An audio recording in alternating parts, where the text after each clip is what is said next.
gjatë gjithë historisë njerëzore, siç ai përmendur në kontekstin historik që Kurani kritikoi padrejtësitë që ishin në ato civilizime apo tek arabët që ishin ndoshta në një formë pak më të dhunshme, më të ashpër, i kritikoi ashpër Kurani dhe në atë kohë ai konsideroi me vërtet një libër që bënte revolucion, parsisht në mendjet e njerëzve, duke ndryshuar këto koncepte që janë shumë të padrejta, dhe në emër të besimit duke i detyruar ata të respektojnë gruan, të respektojnë nënën, të respektojnë vajzën. Madje Kurani shkon dhe Islami shkon në atë pikë që ty të ka nderuar Zoti nëse të ka dhënë më shumë se sa një vajzë.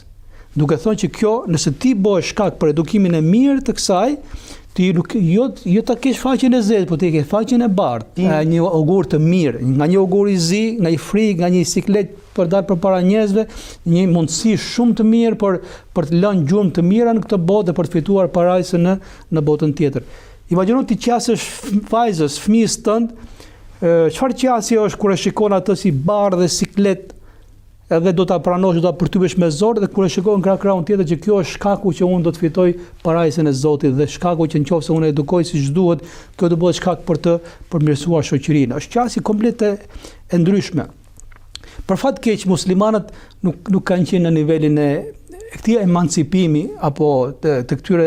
të drejtave që i ka dhënë Kurani famlart, shpesh herë thash kanë triumfuar zakonet për arsye të ndryshme, për kontekste të ndryshme, dhe jo përpara 1400 vitesh, por për fat keq e shikojmë edhe përpara 100 vitesh.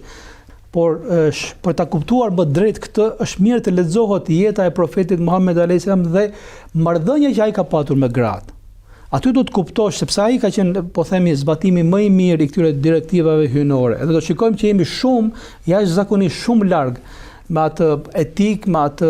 dashamirësi, me atë sjellje të veçantë që ka patur profeti Muhammed sallallahu alaihi wasallam, se çfarë vendi zën gratë në jetën e profetit alayhis salam, dhe kemi për ta gjetur që në pikat më delikate dhe më të rëndësishme do gjejmë që ato që kanë qenë pranë tij kanë qenë gratë.